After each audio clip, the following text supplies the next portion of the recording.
അത് പാണക്കാട് തങ്ങൾക്കെതിരായ വിമർശനമല്ല, രാഷ്ട്രീയ നിലപാടിനെതിരെയുള്ള വിമർശനമാണ്.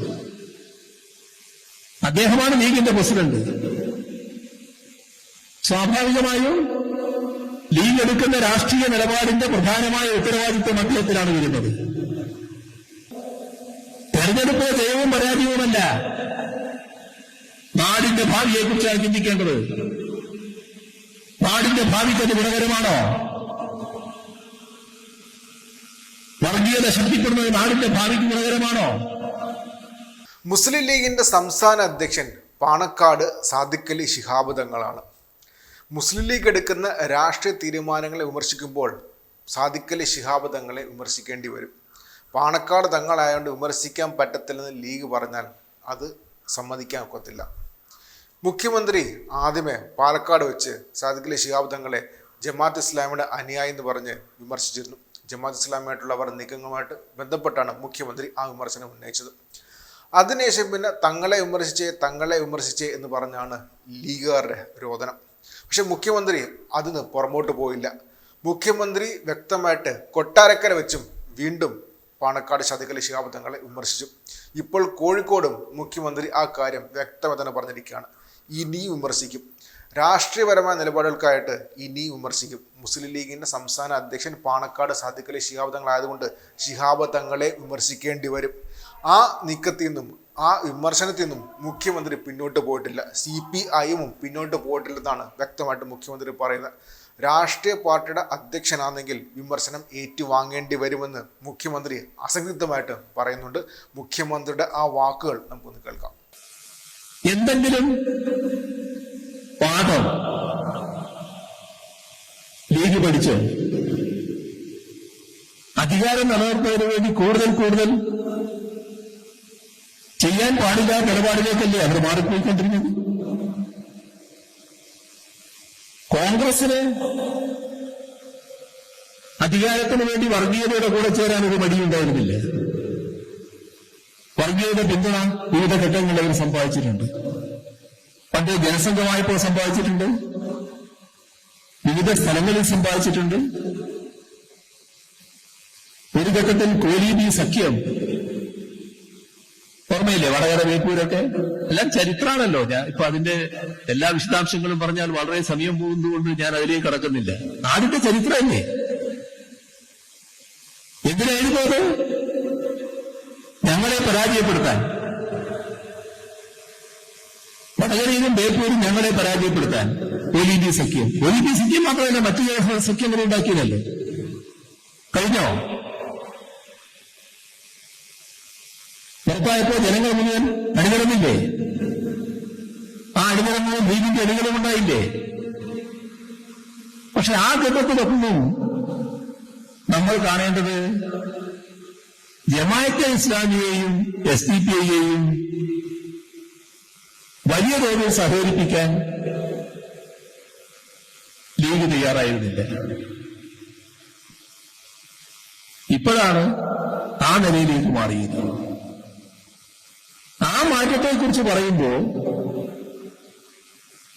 ഇപ്പോഴത്തെ ലീഗിന്റെ പ്രസിഡന്റ് പാണക്കാട് സാദിഖ് അലി തങ്ങളെ കുറിച്ച് ഞാൻ പറഞ്ഞു. അത് പാണക്കാട് തങ്ങൾക്കെതിരായ വിമർശനമല്ല, രാഷ്ട്രീയ നിലപാടിനെതിരെയുള്ള വിമർശനമാണ്. അദ്ദേഹമാണ് ലീഗിന്റെ പ്രസിഡന്റ്. സ്വാഭാവികമായും ലീഗ് എടുക്കുന്ന രാഷ്ട്രീയ നിലപാടിന്റെ പ്രധാനമായ ഉത്തരവാദിത്വം അദ്ദേഹത്തിലാണ് വരുന്നത്. നമ്മുടെ നാട്ടിൽ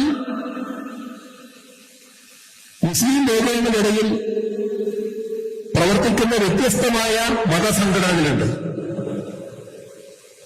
ആ മതസംഘടനകൾ ഈ പറയുന്ന ജമാഅത്തെ ഇസ്ലാമിയെയും SDP-യെയും എങ്ങനെയാണ് കാണുന്നത്? അവരാരെങ്കിലും അംഗീകരിക്കുന്നുണ്ടോ? എന്ത് താല്പര്യമാണ് അവരുമായി സഹകരിച്ചു പോകാൻ? ഒരു താല്പര്യം മാത്രം, വോട്ട് വേണം. എന്തിന്? ഞങ്ങളെ LDF-നെ പരാജയപ്പെടുത്താൻ. അതല്ലേ വസ്തുത? ആരാണ് ജമാഅത്തെ ഇസ്ലാമി? ജമാഅത്തെ ഇസ്ലാമി നമ്മുടെ രാജ്യത്ത് ജമ്മു കാശ്മീർ തെരഞ്ഞെടുപ്പ് നടന്നല്ലോ. ജമ്മു കാശ്മീർ തെരഞ്ഞെടുപ്പ് നടന്നപ്പോ 3-4 സ്ഥലങ്ങളിൽ അവർ മത്സരിക്കാൻ തീരുമാനിച്ചു. അതിലൊന്ന് സഖാവ് തരികാൻ മത്സരിക്കുന്ന മണ്ഡലത്തിലേക്ക്. ബാക്കിയെല്ലാം ഉപേക്ഷിച്ച് ആകെ അവിടെ കേന്ദ്രീകരിച്ചു ജമാഅത്തെ ഇസ്ലാമി. ശ്രദ്ധിക്കേണ്ട ഒരു കാര്യമുണ്ട്, ജമാഅത്തെ ഇസ്ലാമി എന്നത് തെരഞ്ഞെടുപ്പിൽ മത്സരിക്കുന്നവരല്ല. അതാണ് അവരുടെ ഒരു പ്രത്യേകത. അതിലവർക്ക് വിശ്വാസമില്ല. പക്ഷെ ഇത്തവണ ജമ്മു കാശ്മീർ മത്സരിക്കാൻ തയ്യാറായി. ജമ്മു കാശ്മീർ ഇതേവരെ സ്വീകരിക്കുന്ന നിലപാട് വ്യത്യസ്തമായിരുന്നു. ഇതാർക്കു വേണ്ടിയാ? ബിജെപിക്ക് വേണ്ടി. ബിജെപിയുമായി സഹകരിച്ചുകൊണ്ട് ബിജെപിക്ക് വേണ്ടിയുള്ള മത്സരമായിരുന്നു അത്. ലക്ഷ്യം തരിഗാമിയെ പരാജയപ്പെടുത്തലായിരുന്നു. പക്ഷേ അവിടുത്തെ ജനങ്ങൾ അതിന്റെ കൂടെ നിന്നോ? ആ ജനങ്ങൾ പൂർണ്ണമായി തരിഗാമിയുടെ കൂടെ തന്നെ വന്നു തരിഗാമി വിജയിച്ചു. ഇതല്ലേ വസ്തുത? അപ്പൊ പറയും അവിടുത്തെ ജമാഅത്തെ ഇസ്ലാമി അല്ല ഞങ്ങൾ എന്ന്. നമ്മുടെ രാജ്യത്തിന്റെ 2 ഭാഗം, ഒന്ന് വേറെ ഇതൊന്ന് വേറെയും. ജമാഅത്തെ ഇസ്ലാമി എവിടെയാണ്? ജമാഅത്തെ ഇസ്ലാമിയാണ്. അവരതേ നിലപാട് സ്വീകരിച്ചു പോകുന്നവരാണ്. ഒരേ നിലപാടാണ് ഇവർക്ക് എല്ലാവർക്കും ഉള്ളത്. എങ്ങനെയാണ് അവരെ അംഗീകരിക്കാൻ കഴിയുന്നത്? SDPI ആരാണെന്ന് പ്രത്യേകം പറയേണ്ടതുണ്ടോ? എങ്ങനെയാണ് ഇത്തരം തീവ്രവാദ വിഭാഗങ്ങളെ അംഗീകരിച്ചു പോകാൻ കഴിയുന്നത്? ഇതെവിടെയാണ് എത്തിക്കുക? കോൺഗ്രസിന്റെ അനുഭവം നിങ്ങൾ കാണുന്നില്ലേ? കോൺഗ്രസിന്റെ അനുഭവമാണല്ലോ രാജ്യത്തെ വിവിധ സംസ്ഥാനങ്ങള് കോൺഗ്രസ് അണികൾ BJPയിലേക്ക് എത്തിക്കുന്ന ഇടയാക്കിയത്. ഒരുപാട് നേതാക്കളടക്കല്ലേ പോകുന്നത്. ഇവിടെ തന്നെയുള്ള കോൺഗ്രസ് നേതാക്കൾ പറഞ്ഞതും ചെയ്തതുമായ കാര്യങ്ങളില്ലേ, അതിലേക്കൊന്നും ഇപ്പൊ പോകുന്നില്ല എന്ന് മാത്രം. എല്ലാം നിങ്ങളുടെ കൺമുന്നിലില്ലേ?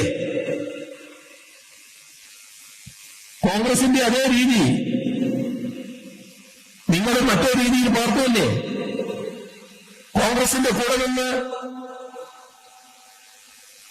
കോലീബി സഖ്യം പ്രാവർത്തികമാക്കാൻ സഹകരിച്ചവരാണ് നിങ്ങൾ.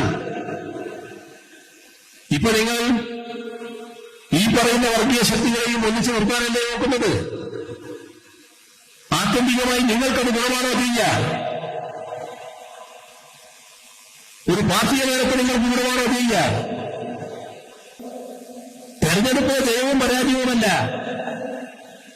നാടിന്റെ ഭാവിയെക്കുറിച്ചാണ് ചിന്തിക്കേണ്ടത്. നാടിന്റെ ഭാവിക്കത് ഗുണകരമാണോ? വർഗീയത ശക്തിപ്പെടുന്നത് നാടിന്റെ ഭാവിക്ക് ഗുണകരമാണോ?